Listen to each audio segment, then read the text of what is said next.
Procedural जो part था वो पढ़ा था हमने, याद है कि नहीं है? जो प्रोसीजरल पार्ट है वो हमने कर लिया था ना, कि भाई क्या कब रिटर्न भरनी है, कब आपको डिपॉजिट करना है, नहीं किया था? है आकाश? प्रोसीजरल पार्ट तो हमने कर ही लिया था ना। भाई आपको टीडीएस काटना है, अगर आप लेट काटते हो तो कितना परसेंट? भाई आपने काटना था 5 जनवरी को पेमेंट की, उस दिन आपने टीडीएस काटना था, आपने काटा 25 जनवरी को, क्या होगा? है? हाँ जी अनुज, क्या होगा? 1% लगेगा, पूरे महीने का लगेगा। ठीक है, आपने जमा करना था 7 फरवरी को, यहाँ काट दिया आपने, आपने जमा करना था 7 फरवरी को, आपने जमा किया सपोज 8 फरवरी को, अब बताओ क्या होगा? कितना? 1% था? 1.5% था। अच्छा, इसमें कितने महीने का लगेगा ये बताओ? इसमें कितने महीने का लगेगा ये बताओ?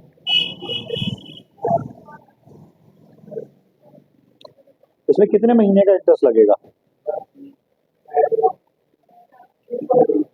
है? हाँ मतलब कितने कितने लगेगा?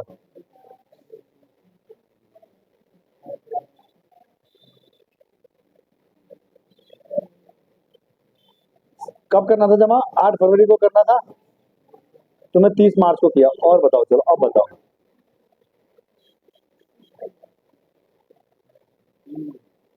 है? 2 महीने का, कितने महीने का? 2 महीने का, कितना परसेंट? 1.5% पर मंथ के हिसाब से, यही बताया था। अच्छा, रिटर्न भरने की ड्यू डेट क्या होती है?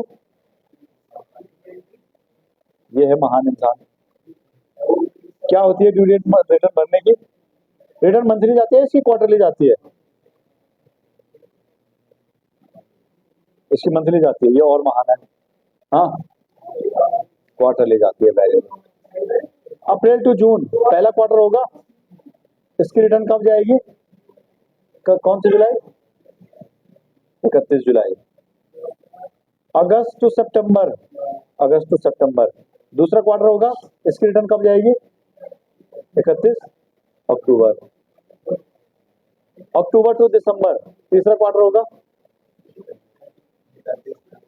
31 जनवरी। अच्छा, जनवरी टू मार्च फोर्थ क्वार्टर कब जाएगी? 31 मई।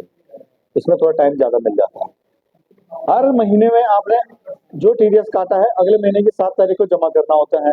मार्च के महीने में जो काटा है वो कब तक जमा करना होता है? 31 मार्च को, 30 अप्रैल तक। कब तक? इसमें थोड़ा ज्यादा टाइम मिल जाता है, क्योंकि मार्च के महीने में हमने कहा काम ज्यादा होता है, यही बात की थी। है क्लियर? तो अब आगे चलते हैं, ठीक है, प्रोसीजरल पार्ट हमने कर लिया था, अब हमें आगे स्पेसिफिक जो प्रोविजन है वो सारे करते हैं।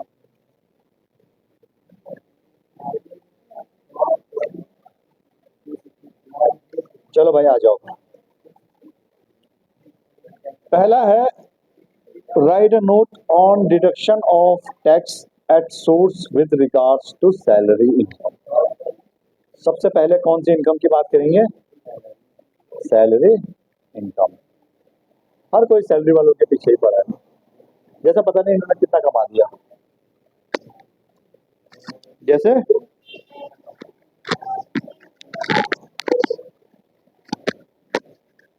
सारा यही कमा रहे हैं और तो कोई कमा ही नहीं रहा, ठीक है। तो अभी मैंने तुम्हें इससे पहले क्या बताया था, मैंने कहा था कि आप जो है जब टीडीएस काटोगे किसी का तो उस पर एचएससी वगैरह की कैलकुलेशन नहीं करनी, करनी थी? नहीं करनी थी ना, एचएससी वगैरह नहीं काटना आपने। और उसमें क्या था, मैंने कहा रेट दिए हुए हैं कि भाई इसको 10% काट देना, इस पे 2 काट देना, 1 काट देना, 5 काट देना, 30 काट देना। सैलरी में ऐसा नहीं है, सैलरी में ऐसा नहीं है। सैलरी में कैसा है फिर? सैलरी में करता है एक्चुअल बेसिस पे। भाई आपके एम्प्लॉयर को पता है आपकी इतनी सैलरी है, ठीक है, इतनी आपकी इनकम बन गई, और आप उसको बताओगे मेरी ये डायरेक्शन है, आप बताओगे उसको कि भाई ये मेरे पर्टिकुलर्स और हैं, वो दोगे। उसके बाद वो एक्चुअल कैलकुलेशन करेगा कि आपका कितना इनकम टैक्स बनना चाहिए। समझ गए? सपोज उसने क्या किया, उसने उससे पता है कि मैंने तुझे भाई 15 लाख सैलरी देनी है, मैंने कितनी सैलरी देनी है, 15 लाख सैलरी देनी है। तो उसमें उसने जो भी डिडक्शन वगैरह है वो माइनस करे, उसके बाद उसने कैलकुलेट किया भाई मेरा इतना टैक्स बन रहा है, उसको क्या कर सकता है 12 महीने में डिवाइड किया और हर महीने काटता चला जाएगा आपकी सैलरी में से और डिपॉजिट करता रहेगा। ये प्रोसीजर है सैलरी में। उसमें एचएससी वगैरह भी वो कैलकुलेट करेगा, सब कुछ करेगा उसमें कैलकुलेट। समझ गए? तो सैलरी में कैसे कटेगा टीडीएस? एक्चुअल बेसिस पे टीडीएस कटेगा, जो एक्चुअली आपकी लायबिलिटी बन रही होगी उसके ऊपर टीडीएस कटेगा। अब लायबिलिटी कैसी बनती है कंपटीशन ऑफ इनकम में हम अच्छे से कर चुके हैं, कैसे कैलकुलेट करोगे? ठीक है, तो चलो देखो, जैसे पहले एक एक करके इसमें पॉइंट पढ़ते हैं। पहला पॉइंट देखो, every person including individual and HUF even if limit prescribed under section 44AB has not exceeded in the preceding year, making payment of salary income to the resident or non-resident shall deduct tax at source, and for this purpose the employer shall estimate tax liability of the employee, and tax so estimated shall be deducted in 12 monthly full installment, while estimating tax liability deduction uh, under chapter 6A under section 80C to 80U shall be allowed. It can be shown in the manner as given below. कहने का मतलब क्या है कि भाई सारे deduction minus करोगे आप, आपको पता आप कितने सैलरी दे रहे हो, बीच में एक लाइन और आ रही है कि अगर 44AB की लिमिट क्रॉस नहीं हुई है तो भी काटना पड़ेगा। ठीक है, आगे हम काफी सारे सेक्शन पढ़ेंगे, उनमें क्या लिखा हुआ है तो भैया देखो, अगर आपके पिछले साल में इंडिविजुअल एचयूएफ कब काटेगा, बाकी को तो काटना ही पड़ेगा। ठीक है, बाकी जैसे कंपनीज वगैरह है उनको तो टीडीएस करना ही पड़ेगा। इंडिविजुअल अगर एचयूएफ है, इंडिविजुअल एचयूएफ अगर है तो उनको तब करना है जब पिछले साल में उनका ऑडिट हुआ हो, जब पिछले साल में क्या हुआ हो, ऑडिट हुआ हो। अगर ऑडिट नहीं हुआ है तो उनको नहीं करना। पर ये वाला सेक्शन कह रहा है कि अगर ऑडिट नहीं हुआ है तो भी आप किसी को सैलरी दे रहे हो और इतनी सैलरी दे रहे हो कि उससे टैक्स बनता है तो आपको काटना पड़ेगा। समझ गए? तो पिछले साल में आपकी क्या टर्नओवर थी, क्या नहीं थी, ऑडिट हुआ नहीं हुआ, उससे कोई फर्क नहीं पड़ता। अगर आपके सैलरी पे किसी को सैलरी दे रहे हो उसका टैक्स बनता है तो आपको काटना पड़ेगा।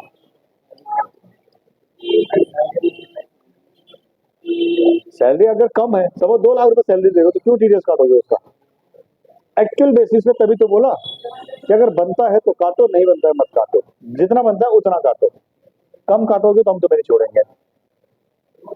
समझिए, ये किसकी जिम्मेदारी होगी? एम्प्लॉयर की। ठीक है, एक एग्जांपल लेते हैं, सपोज करो एक्चुअल बेसिस पे तो कैलकुलेट कर लोगे, क्वेश्चन लिखो जरा।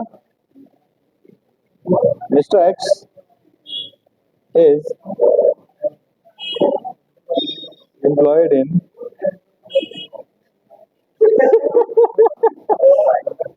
कॉपी ढूंढनी पड़ रही है, ABC limited and salary is rupees 1 lakh per month, and he has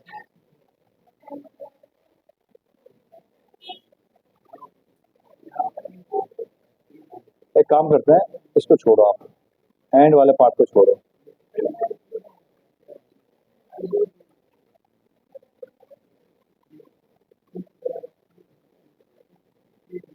मैं क्या बोल रहा हूँ,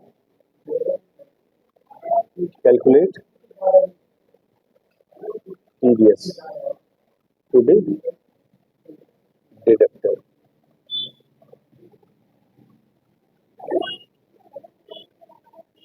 आपको क्या कैलकुलेट करना है कि कितना टीडीएस काटना है।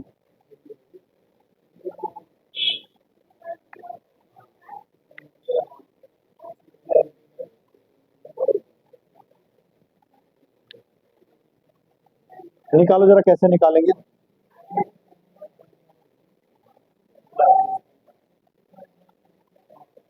देखो जो भी सैलरी बनेगी ना आपकी, 1 लाख है तो 12 लाख साल की हो गई, उसमें से आप 50,000 रुपये माइनस कर देना।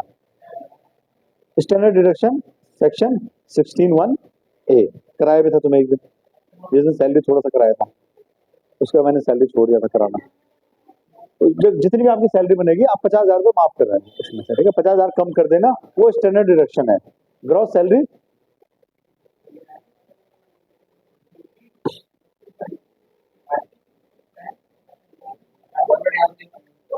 फॉर्मेट देख लो, कोई दिक्कत नहीं। मैं ग्रॉस सैलरी निकाल लिया आपने 12 लाख रुपए लेस स्टैंडर्ड डिडक्शन 16(1)(a) 50,000 रुपए।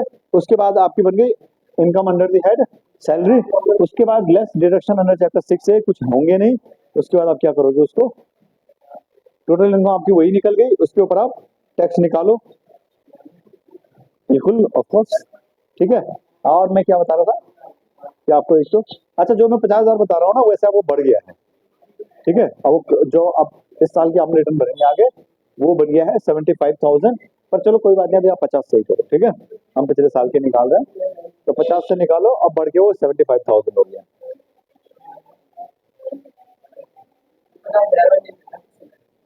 सैलरी इनकम में, हाँ।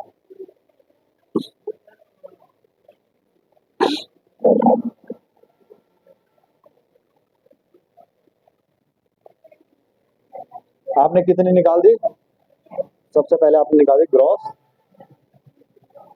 सैलरी, कितनी आ गई? 12 लाख आ गई। उसमें आपने किया less standard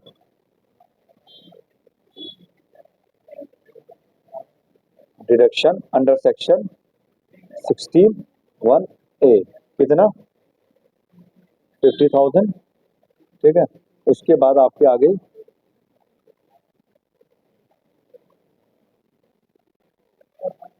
income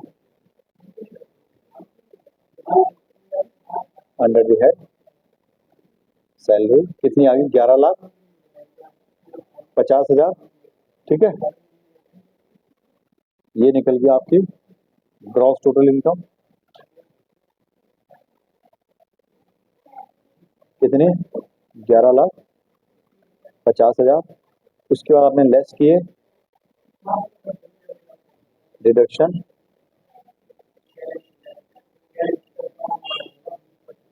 under chapter 6A, कितना है? नील। तो अब क्या निकल गया आपकी? ये टोटल इनकम 11,50,000, ठीक है, इतना ही निकल गया। अब हम निकालेंगे tax on 11,50,000 at slab rate. कितना निकलेगा 11,50,000 पे? है नहीं, बिना एचसी के 1,40,000 कैलकुलेट कर दिया ना पूरा, स्लैब रेट से किया है ना, ठीक है। उसमें आप क्या करोगे? Add HC at the rate 4%, कितना बन रहा है? 5600, ठीक है। अब क्या बन गया ये? Tax liability. इसकी कितनी बन रही है? टैक्स लाइबिलिटी कितना हो रहा है टोटल? 1,45,600। हाँ राणा, 1,45,600, ठीक है। अच्छा अब इसको क्या करो आप, 1,45,600 को डिवाइड करो 12 इंस्टॉलमेंट में।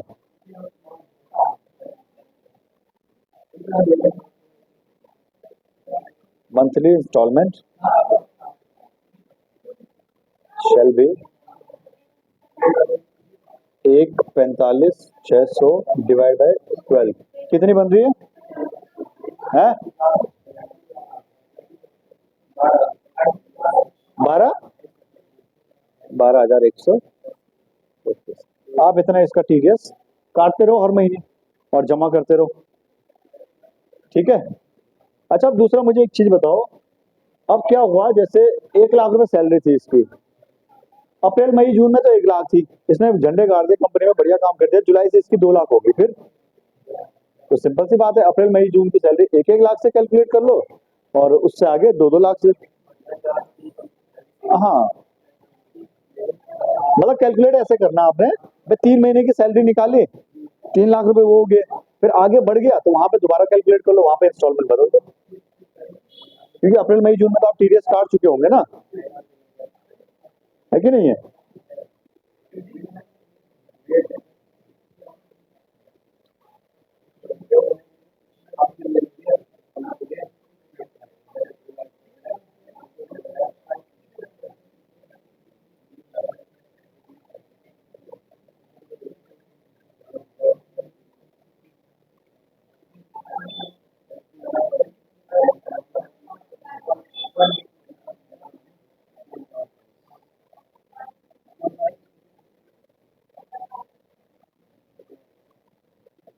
हो गया, समझ आ गया, क्लियर? सैलरी वाले सेक्शन में एक्चुअल हम क्या करेंगे, हाँ एक्चुअल बेसिस पे हम टीडीएस काटेंगे। अब मैंने कहा बाद में सैलरी बढ़ गई तो उस हिसाब से कैलकुलेट कर लो, कोई दिक्कत नहीं है उसमें, ठीक है? अगला देखो, अगला point, point number 2, if any person is working with 2 और मोर employers, in that case he should submit the particulars of his salary income from all the employees to one of the employer who will deduct tax at source, taking into consideration income from all employers. Information has to be given in form number 12B. अब suppose करो कोई multi talented बंदा है, जैसे suppose ये आकाश है, ये यहाँ भी काम कर रहा है, बगल वाले के पास भी काम कर रहा है, दूसरी जगह भी काम कर रहा है, तीसरी जगह भी काम कर रहा है, तो क्या करे भाई?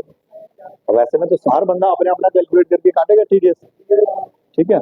या ऐसा हो सकता है कि इसने आधे साल कहीं और काम किया, आधे साल कहीं और काम कर रहा है, ऐसा भी तो हो सकता है। इसने 4 महीने कहीं काम किया, उसने कोई टीडीएस नहीं काटा, ये दूसरे एम्प्लॉयर के पास चला गया, वहां अब इसका टीडीएस बन रहा है, तो ये इसकी जिम्मेदारी है कि ये क्या करे, अपने जो इसकी अदर इनकम है, अदर इनकम फ्रॉम सैलरी है, उसकी पर्टिकुलर्स अपने किसी एक एम्प्लॉयर को दे दे। सपोज ये ए के पास भी काम कर रहा है, बी के पास भी काम कर रहा है, सी के, डी के, ई के, सबके पास काम कर रहा है, तो इसकी जिम्मेदारी है किसी को भी दे दे, जो इसको सही समझदार इंसान लगता हो उसके पास दे दे कि भाई देखो ये मेरी अदर इनकम नहीं है, आप इसके हिसाब से टीडीएस काट लो, तो ये इसकी जिम्मेदारी है। फॉर्म नंबर 12B में ये क्या देगा, डिटेल देगा, ठीक है? अगर ये बहुत जगह काम कर रहा है तो सबकी डिटेल एक जगह दे देगा, क्लियर? समझ आ गया है ना? ये आपको डिटेल देनी पड़ेगी, अदरवाइज उसे कैसे पता चलेगा, सामने वाले को पता चल पाएगा? नहीं पता चल पाएगा, ठीक है? तीसरा प्रश्न देखो, if any employee has income under any other head, the employer shall be allowed even to report such income to the employer, and the employer shall take into consideration if employee has loss under the head house property, he shall be allowed to report such loss to the employer. The employee shall be required to give proof. अब ये कह रहे हैं, देखो suppose करो salary की जो income है वो तो आपके एम्प्लॉयर को पता है, भाई वही दे रहा तो उसको पता है। अब ये जो आकाश नाम का बंदा है, इसकी सैलरी तो 1 हो गया, उसके बाद इसका इंटरेस्ट भी है, एफडी वगैरह का इंटरेस्ट भी है इसके पास, उसके बाद इसका एक छोटी दुकान है, वहां से भी इसको शाम को कुछ प्रॉफिट आता है, इसने घर बेचा था, कैपिटल गेन भी है, ठीक है? और रेंट आता है इसका, हाउस प्रॉपर्टी की इनकम, सपोज करो इतनी इनकम है इसकी, ये क्या कर सकता है, ये अपने एम्प्लॉयर को सारी चीजें बता सकता है कि भाई आप जो है मेरी ये अदर इनकम है, इनको भी आप ले लो और इनके ऊपर भी टैक्स कैलकुलेट करके मेरा टीडीएस काट लो, कर सकता है ऐसा, ठीक है? अदरवाइज इसे खुद भरना पड़ेगा, समझ गए? भाई टैक्स ज्यादा बन रहा है, तो इसका बिजनेस चल रहा है, टैक्स भी बन रहा है, सैलरी भी आ रही है, तो एक काम करो फिर अपना एडवांस टैक्स वगैरह इसको खुद भरना पड़ेगा। तो टीडीएस कटना कोई बुरी बात तो नहीं है भाई, या तो आपको खुद एडवांस टैक्स जाके भरना पड़ेगा, उसमें आपको फॉर्म भरना पड़ेगा, यहाँ करना पड़ेगा, वो करना पड़ेगा, 50 पर्टिकुलर भरने पड़ेंगे, गलत भर लिया तो और आपके सर पे आ जाएगी, ठीक है? पहला तो ये तरीका हो गया, आप खुद एडवांस टैक्स भर लो। दूसरा तरीका क्या है कि नहीं भाई मेरा टीडीएस काट दो, कोई दिक्कत नहीं, 5,000 भरना तो 7 काट दे यार, कोई दिक्कत नहीं, काट, समझ गए? तो दूसरा आप क्या कर सकते हो, टीडीएस कटवा रहे हो, कोई दिक्कत नहीं, टीडीएस काटने में कोई दिक्कत नहीं है, इसमें घबराने वाली कोई बात है नहीं। लोग क्या करते हैं, ऐसा सोचते हैं टीडीएस ना कटे, टीडीएस ना कटे। अगर बन रहा है तो कटवा दो, क्या दिक्कत है? तुम्हारे लिए तो ठीक है, एडवांस टैक्स नहीं भरना पड़ेगा, है ना, तुम्हारा काम दूसरा कर रहा है। ओके, तो अगर आपकी अदर इनकम भी है, अदर हेड में भी इनकम है, तो आप अपने एम्प्लॉयर को बता दो भाई मेरी ये और इनकम है, इनके ऊपर भी टैक्स बना ले और तू ही काट ले, बात खत्म। ठीक है, क्लियर? ये वाला पॉइंट भी क्लियर हो गया। तो सैलरी में पॉइंट तो इतना ही है, बाकी आपको पता चल गया कि सैलरी पे एक्चुअल बेसिस पे आपको टैक्स काटना है, टैक्स डिडक्ट करना है और वो जमा करवाना है। ठीक है, क्लियर? ओके, हाँ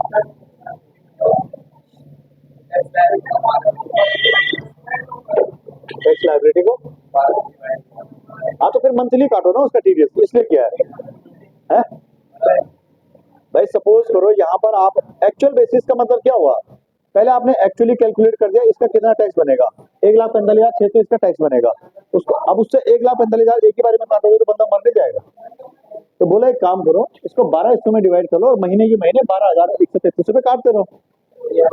हाँ ईएमआई बना दी, इक्वली मंथली इंस्टॉलमेंट जो बन गई, बस अब इतना टीडीएस काटते रहो, उसका जमा करते रहो, इससे डिपार्टमेंट को भी जल्दी पैसा मिल गया। हाँ हाँ, ये 1,45 को हमने देखो ना, 1,45,600 को डिवाइड बाय 12 करके फिर मंथली इंस्टॉलमेंट निकाली हमने। ठीक है, समझ गया? ये है हमारा सैलरी वाले सेक्शन में इतना है। ओके, समझ आ गया? चलो ठीक है,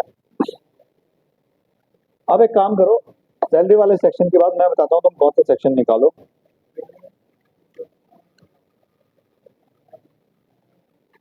तुम आओ सीधा क्वेश्चन नंबर 9 पे।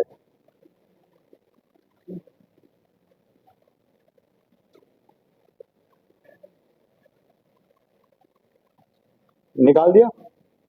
TDS in case of payment to contractors, contractor को अगर आप पेमेंट कर रहे हो 194 सी, इस वाले सेक्शन में बहुत ज्यादा टीडीएस करता है। ठीक है, सैलरी वाले में भी करता है और इसमें 194 सी में, जैसे हमने कल मैंने परसों आपको दिखा रहा था, वो कौन सा था, वो 194 सी वाला था, सैलरी 192।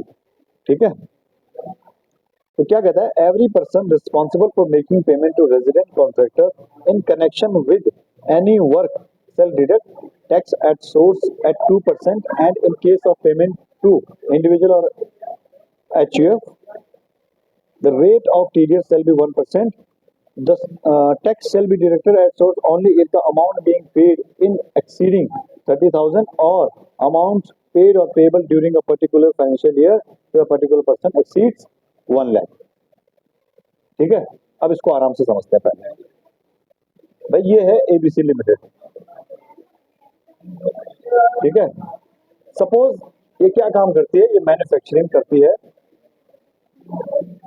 इसकी रेडीमेड गारमेंट्स की, मान लिया हमने। ठीक है, अब केसेस देखो कैसे कैसे बनेंगे। मैन्युफैक्चरिंग करती है, ये इसी में डील करती है। ये एक बंदे के पास गया, इसने बोला कि भाई मुझे जो है ना फैब्रिक चाहिए, क्या चाहिए, कपड़ा चाहिए, और उस पर ऐसा ऐसा डिजाइन बना देना। ये है XYZ लिमिटेड, मान लेते हैं सपोज करो। ठीक है, इसने बोला मुझे तुमसे क्या चाहिए, कपड़ा चाहिए और इस पर ऐसा ऐसा डिजाइन बना देना। कपड़ा किसका है, इसका है, तो ये जो है सर्विसेज का नहीं है, क्या हो गया, ये क्या बेच रहा है, गुड्स बेच रहा है, तो वहां पर फिर ये वाला सेक्शन नहीं लगेगा। ठीक है, पहला केस बन गया। दूसरा, इसने बोला एबीसी लिमिटेड ने कि भाई मैंने कपड़ा तो कहीं और से खरीद लिया, ये आया पी के पास, ये किसके पास आया, पी के पास आया। इसने बोला देखो कपड़ा मेरा, सब कुछ मेरा, तुमने क्या करना है, खाली इसको स्टिच करके दे देना है मुझे, मतलब इसकी सिलाई करनी है और मुझे दे देना है। दूसरा हो गया। अब यहाँ पे गुड्स किसके, सब इसी के हैं, इसने खाली क्या करना है, सर्विसेज देनी है इसको, इसने क्या देना है, खाली सर्विसेज देना है। तो ये क्या हो गया, कॉन्ट्रैक्ट हो गया किस चीज का, सर्विसेज का। तो यहां पर 194 सी लगेगा। क्लियर, मतलब जहां पर क्या है, सामान सब किसका है, इसका है, इसने खाली काम करके देना है। ठीक है, ओके, मतलब देखो एक तो बंदा आया, उसने बोला जी मुझे कपड़ा चाहिए, जो इसके पास कपड़ा था सीधे ले गया, बात ही खत्म हो गई। दूसरा बंदा आया, देखो मुझे कपड़ा चाहिए पर कपड़े पे ये वाला डिजाइन बना देना, तब भी कोई बात नहीं, ले गया। तीसरा बंदा आया, देख कपड़ा कपड़ा सब मेरा रहेगा, तूने खाली ये काम करके देना है।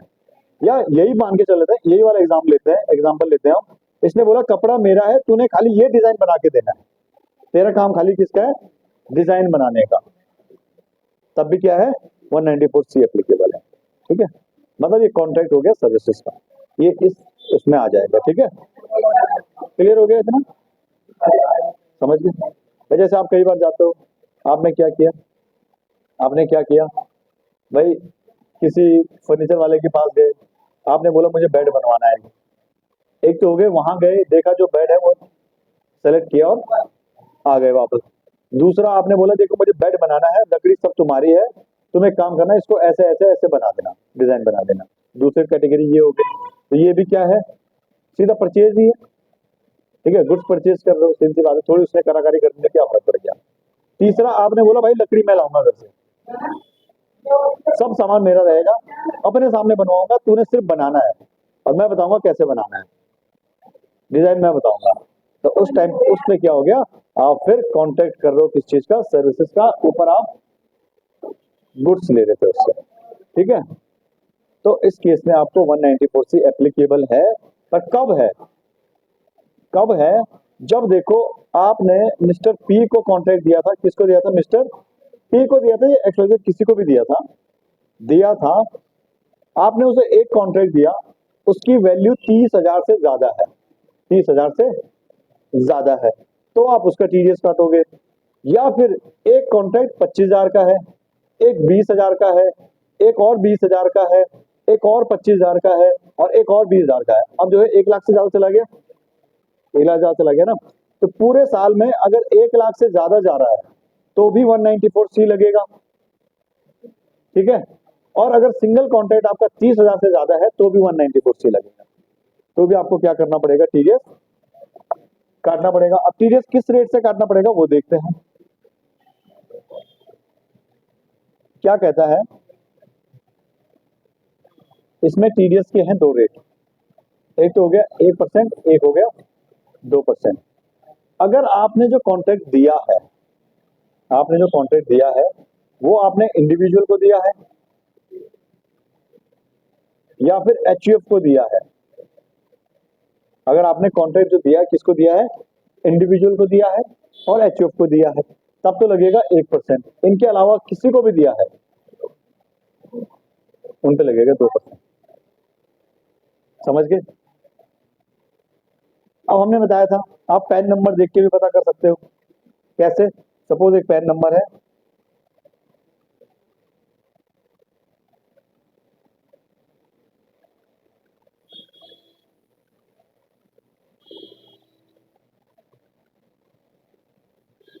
और एक पैन नंबर है,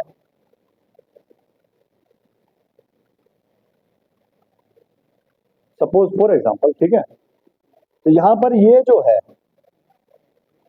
पी और यहां पर क्या है, एच। आप इतना देख लेना, अगर पैन नंबर में पी और एच आ रहा है यहाँ पे, ठीक है, चौथा जो करेक्टर है, चौथा जो लेटर है हमारा, अगर वो पी और एच है तो कितना कटेगा, 1%। और इसके अलावा कुछ भी है तो 2%। इस पी का मतलब हो गया पर्सन, ठीक है, मतलब इंडिविजुअल है। एच का मतलब हो गया एच, अगर पी और एच है तो 1%, बाकी सबका 2%। समझ गए, समझ गए ना। तो अगर आपने कॉन्ट्रैक्ट दिया है, सामने वाला बंदा इंडिविजुअल एचयूएफ है तो आप काटोगे 1%, अदर देन इंडिविजुअल एचयूएफ है तो आप काटोगे 2%। कब काटोगे, जब सिंगल कॉन्ट्रैक्ट 30,000 से ज्यादा का है या फिर पूरे साल में 1 लाख से ज्यादा की वैल्यू, तब पूरे साल में। एस्टिमेट क्यों लगाओगे भाई, सपोज करो आप अप्रैल के महीने में आपने किया 20,000 का काम, उसने 20,000 का काम किया आपका, आपने कुछ नहीं काटना। मई में आपने किया, उसने 20,000 का काम, फिर 2-3 महीने कुछ नहीं किया, वो आया सीधा सितंबर में, फिर उसने 20 का काम और कर लिया, फिर ऐसे ही वो नवंबर में आया, उसने 20 का काम कर लिया। ठीक है, कितने हुए अभी, 80। फिर वो 15 मार्च को आया, उसने किया 20 का काम, कितना हुआ 1 लाख का काम, आपने कुछ नहीं काटना। अब वो 31 मार्च को आया, उसने 5,000 का काम कर दिया, अब आपने पूरे 1,05,000 पे टीडीएस काटना है 1%, ऐसे करना है आपने। अप्रैल में क्यों करेगा, मार्च में, जहां लास्ट में 1 लाख रुपए क्रॉस हो गया वहां काटो, पर कहां से काटना है, शुरू से काटना है, पूरे अमाउंट पे काटना है, ठीक है। हाँ, ऐसे करना है आपने, जहां पे जो है आपको लगा 1 लाख क्रॉस हो गया वहीं पे पूरे अमाउंट पे, पूरे शुरू से, ऐसे नहीं कि जो ज्यादा जाएगा उस पे, जो पूरे पे, क्लियर है। ये गुड्स का नहीं है, ये सर्विसेज का है खाली। हाँ, उसका अलग है, ठीक है। गुड्स में वैसे कम ही है, बस एक 194 क्यू वाला अभी हम पढ़ेंगे आगे, वो जब आप परचेज करते हो किसी से, और उसमें 2-3 कंडीशन है, आपकी टर्नओवर 10 करोड़ से ज्यादा होनी चाहिए, 50 लाख से ज्यादा का माल खरीदा हो, तब 194 क्यू आएगा उसमें, ठीक है, वो अलग है, नॉर्मली गुड्स वाले में नहीं है, ठीक है। तो ये क्या है, अगर वो आपको क्या दे रहा है, आपने कॉन्ट्रैक्ट ऑफ सर्विसेज का है ये आपका, अगर 1 लाख रुपए साल में ज्यादा चला गया तो जहां ज्यादा चला गया पूरे अमाउंट पे काटना है आपने, ठीक है। ऐसा नहीं कि खाली 5,000 पे, तो 1 लाख से ज्यादा जितना गया पूरे पे काटना। ये सिर्फ कॉन्ट्रैक्ट के लिए है, अगर आप कॉन्ट्रैक्ट कर रहे हो इंडिविजुअल एचओएफ के साथ या किसी के साथ, तो इंडिविजुअल एचओएफ का 1%, बाकी का 2%, हर एक के लिए अलग अलग बताया हुआ है।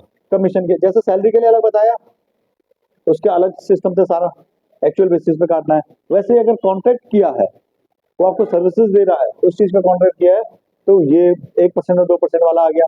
ऐसी कमीशन दोगे किसी को, उस पर अलग रेट से काटना पड़ेगा। प्रोफेशनल सर्विसेज ले रहे हो, अलग रेट से काटना पड़ेगा।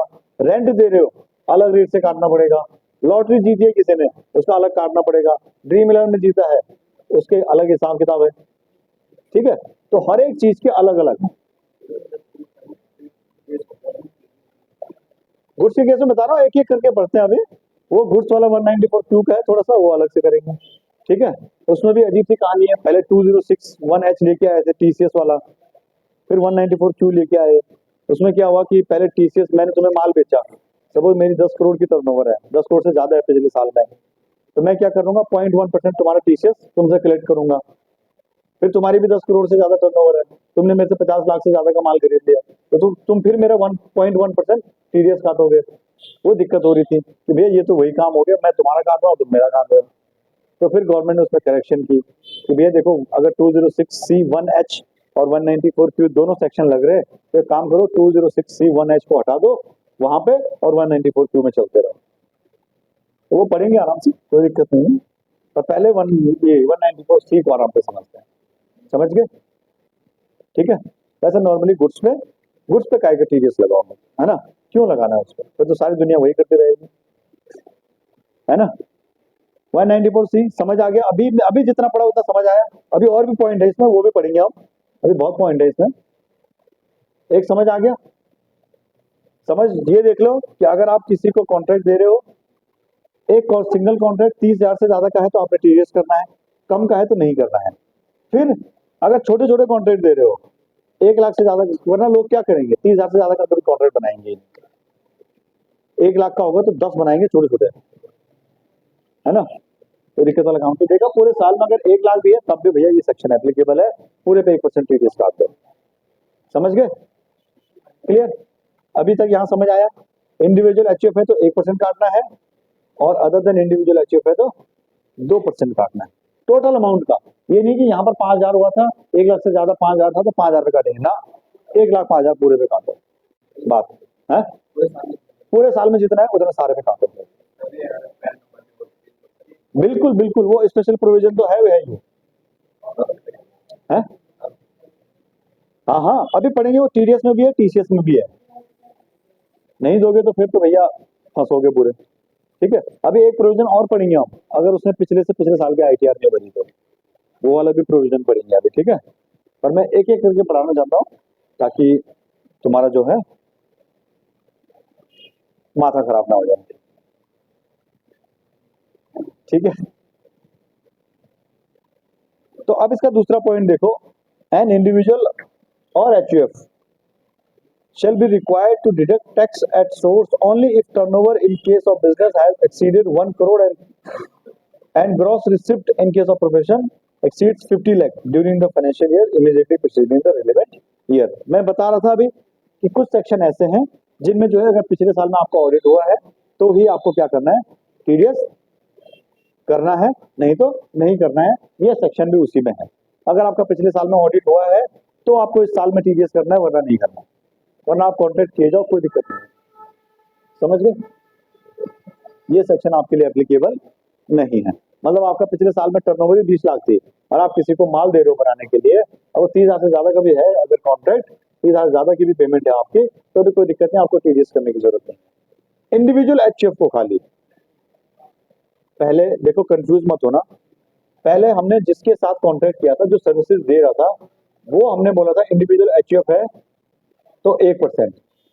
अब हम बोल रहे हैं कि जो कॉन्ट्रैक्ट दे रहा है, अगर ये इंडिविजुअल एचयूएफ है और इसका पिछले साल में ऑडिट नहीं हुआ है तो टीडीएस की इस सेक्शन में टीडीएस की कहानी नहीं है। फिर 30,000 से ज्यादा का हो, चाहे किसी कंपनी को दे रहा हो, चाहे 1 लाख से ज्यादा का हो, कोई टीडीएस नहीं। समझ गए?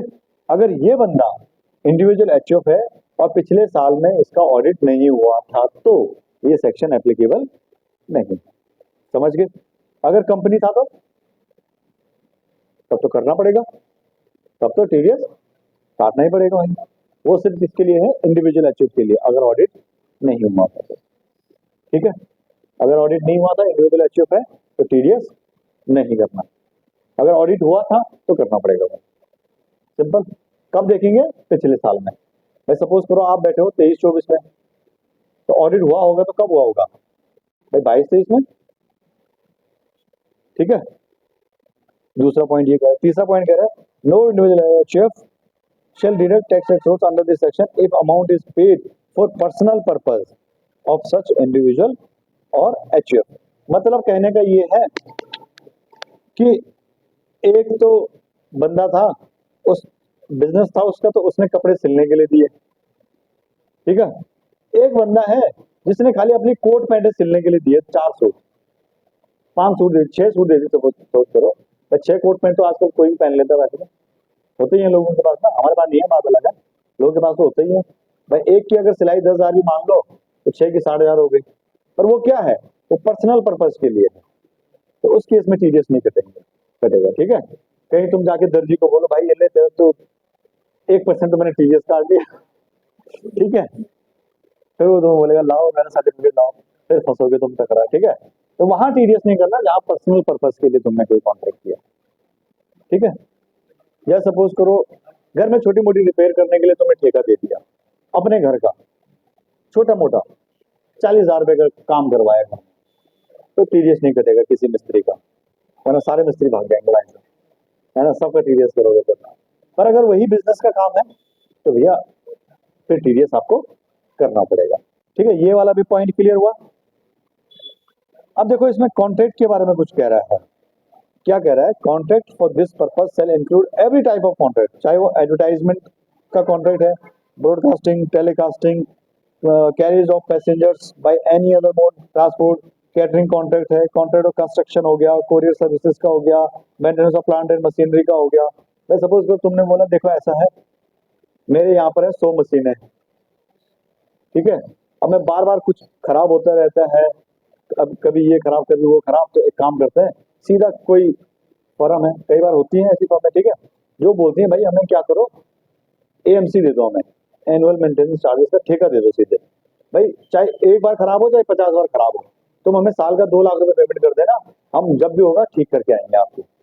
तुमने बोला ठीक है कोई दिक्कत नहीं, तुम साल का 2 लाख रुपए ले लो, चाहे एक बार खराब हो 100 बार खराब हो, हम फोन करेंगे, तुम्हें आना पड़ेगा, सही करना पड़ेगा। ठीक है? तो ये क्या करेंगे, 2 लाख का कॉन्ट्रैक्ट हो गया तो ये भी इसी में आएगा। ठीक है? कोई रिपेयर वगैरह का आपने कॉन्ट्रैक्ट किया है, भाई ये है, ये दीवार मेरी टूटी हुई मेरे ऑफिस की, इसमें ऑफिस में ये काम कर लेना, और जो है इतने का कॉन्ट्रैक्ट हो गया, सामान सारा मेरा, तुम सर्विसेज दे देना, बात करना। जैसे ये किया हमने, ठीक है, ये भी क्या था, तो अब इसको जो है हम भूल गए उस टाइम पे, अब इसका टीडीएस करवा देना, पर हम नहीं करेंगे। बोलो क्यों नहीं करेंगे? क्योंकि इससे पहले हमने ऊपर एक पॉइंट पढ़ा था, जिसका ऑडिट नहीं होगा उसको नहीं करना। ऑडिट तो छोड़ो, हमारा तो अब क्या बोले ज्यादा है? क्या चीज? अब बिजनेस तो है पर ऑडिट कहाँ हुआ? ऑडिट के लिए बिजनेस वाला तो, हाँ हाँ, पर्सनल के लिए तो करना ही नहीं है। बिजनेस वाले में अगर इंडिविजुअल एचएफ है काम करवाने वाला, तो देखना है पिछले साल ऑडिट हुआ था कि नहीं हुआ। समझ गए? अभी भी कोई डाउट यहाँ तक? पहले यहाँ तक बात करो यार, पहले यहाँ तक बात करते हैं। कोई डाउट बताओ? कोई बात नहीं, तुम्हारे छोड़ो, तुम एक्सेप्शनल की है सो। नहीं नहीं, ऐसी बात नहीं, बताओ यहाँ तक कोई डाउट?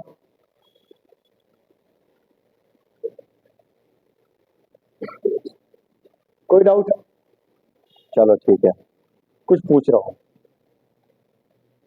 मिस्टर पी ने मिस्टर क्यू को एक कॉन्ट्रैक्ट दिया, कॉन्ट्रैक्ट की वैल्यू 1 लाख। बताओ मिस्टर पी टीडीएस काटेंगे कि नहीं काटेंगे? मिस्टर पी कंपनी हो सकती है? मिस्टर पी लिखा तो इंडिविजुअल ही है। अब बताओ टीडीएस करेगा नहीं करेगा?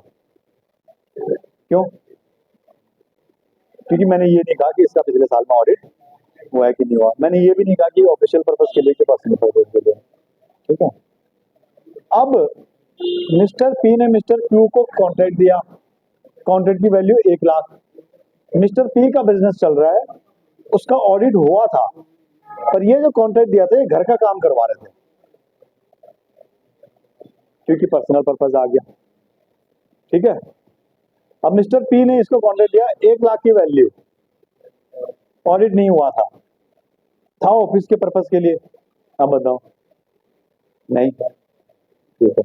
मिस्टर पी का ऑडिट नहीं हुआ, टर्नओवर कम है। मिस्टर एस नाम का एक इनका एम्प्लॉय है, सैलरी है 20 लाख रुपए साल की। बताओ टीडीएस करेंगे नहीं करेंगे? करेंगे, क्योंकि इस सेक्शन में ऑडिट वाली कोई सीन नहीं था। ऑडिट वाला कोई सीन नहीं था इसमें। ऑडिट करा नहीं करा बात की बात है भैया, आपको तो करना पड़ेगा। ठीक है, समझ गए? अच्छा चलो अगला point. If any person making payment for purpose of goods, no tax shall be deducted at source, but TDS shall be applicable in case of manufacturing or supplying of produce according to the requirement of specification of a customer by using material purchased from such customer or its associates. That is person covered under section 40A2B but does not include manufacture or supplying of produce according to the requirement of specification of customer using material purchased from a person other than such customer or associate of such customer. Further, tax shall be deducted as source on invoice value excluding the value of material if such value is mentioned separately in the invoice. If value is not mentioned separately, tax shall be deducted as source on the whole of the invoice value. अब 2-3 चीजें देखो, मैंने कहा आप किसी बंदे के पास गए, आपने बोला जी सोफा बनेगा मेरे हिसाब से, सामान मैं दूंगा। ठीक है, सामान मैं दूंगा, ये क्या माना जाएगा? 194C में आ जाएगा। ये इसने क्या किया? खाली काम करवाया इसके ऊपर, सामान मैं दूंगा। अब तुमने टीडीएस बचने के लिए तुम कह रहे हो सामान मैं नहीं दूंगा, सामान मेरा रिश्तेदार देगा। तो गवर्नमेंट ने कहा कोई फर्क नहीं पड़ता, तुम्हारा रिश्तेदार भी देगा तब भी ये लगेगा।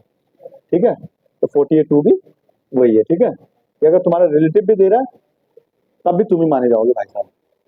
ठीक है, ओके, इतनी सी बात है। अब दूसरी बात क्या कह रहा है कि देखो आपने इनवॉइस बनाया, उसमें आपने जीएसटी अलग लिखा हुआ है और सर्विसेज के पैसे अलग लिखे हैं, तो टीडीएस किस पे कटेगा?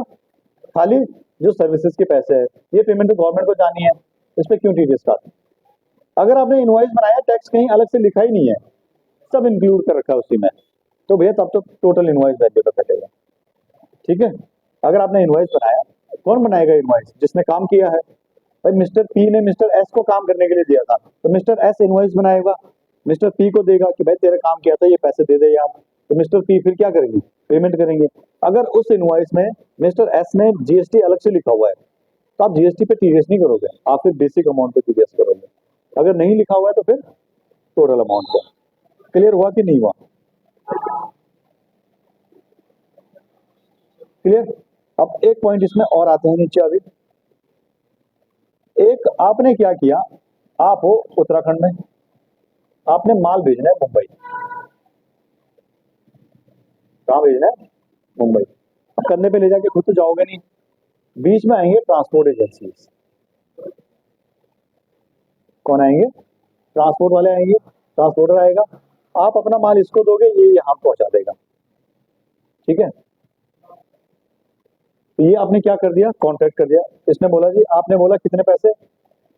इनने बोला जी 60,000 रुपये लगेंगे, आपका माल यहाँ पहुंच जाएगा। आपने बोला ठीक है। तो आपके और इनके बीच में क्या हो गया? एक कॉन्ट्रैक्ट हो गया। बताओ 194C लगना चाहिए था, नहीं लगना चाहिए था? लगना चाहिए था। पर इसमें एक कंडीशन है। क्या कंडीशन है? क्योंकि ये खतरनाक होते हैं, ट्रांसपोर्टर जो होगा वो क्या होगा? खतरनाक होता है। कैसे खतरनाक होता है? इनकी यूनियन होती है ऑल इंडिया लेवल पे, हड़ताल कर देंगे, जरा सी बात पे हड़ताल कर देंगे, चक्का जाम, भाई ट्रक वाले खड़े कर। अभी तुमने सुना होगा जब बीच में भारतीय न्याय संहिता जब आया था, BNS, तो भाई किसी ने अगर किसी को ठोक के चल भाग गया तो 10 लाख रुपए तक का जुर्माना और जेल अलग हो गया। तो इन्होंने क्या कर दिए थे?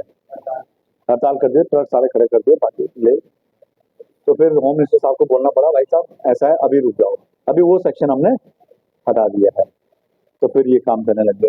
ऐसे उन्होंने बोला अच्छा TDS हमारा, आ जाओ करें हड़ताल। बोला ना, क्या चाहते हो? बोला TDS हटा दो। हटा दिया, कोई दिक्कत नहीं, तुम्हारे लिए कोई TDS नहीं। पर अगर ऐसा है कि देखो यार ये बड़ा ट्रांसपोर्टर है, इसके पास 10 से ज्यादा अपने ट्रक है, कितने?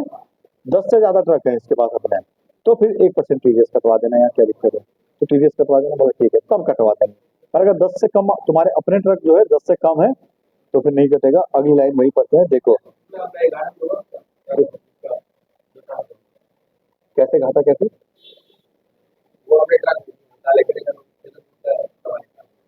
उसका होगा 100 रुपए का घाटा, देश का होगा 1 लाख का घाटा। अभी पता चले ना कल यहाँ दूध नहीं आएगा, भाई साहब 500 रुपए लीटर बिकने के लिए तैयार हो जाएगा। 5 दिन दूध नहीं आएगा, 5 दिन चावल नहीं आएंगे, 20 रुपए किलो का चावल भाई साहब कम से कम 50 रुपए पहुंच जाएगा। नहीं, हाँ, ऐसे हिला देते हैं पूरी गवर्नमेंट को। तो अगली लाइन पर, no tax shall be deducted as source in case of payment to a contractor in connection with the transportation of goods where such contractor do not own more than 10 goods carriages at any time during the year and also submitted declaration in this regard and has also furnished permanent account number। कहने का मतलब अगर किसी के 10 से कम जो है क्या है, अपने व्हीकल है, तो फिर उसका TDS नहीं कटेगा। पर अगर 10 से ज्यादा है तो भैया फिर उसका कटेगा इसमें। ठीक है, और जिसके 10 से कम है वो क्या करेगा? एक डिक्लेरेशन देगा कि भाई देखो मेरे पास 10 से कम जो है व्हीकल है, आप मेरा TDS मत काटना।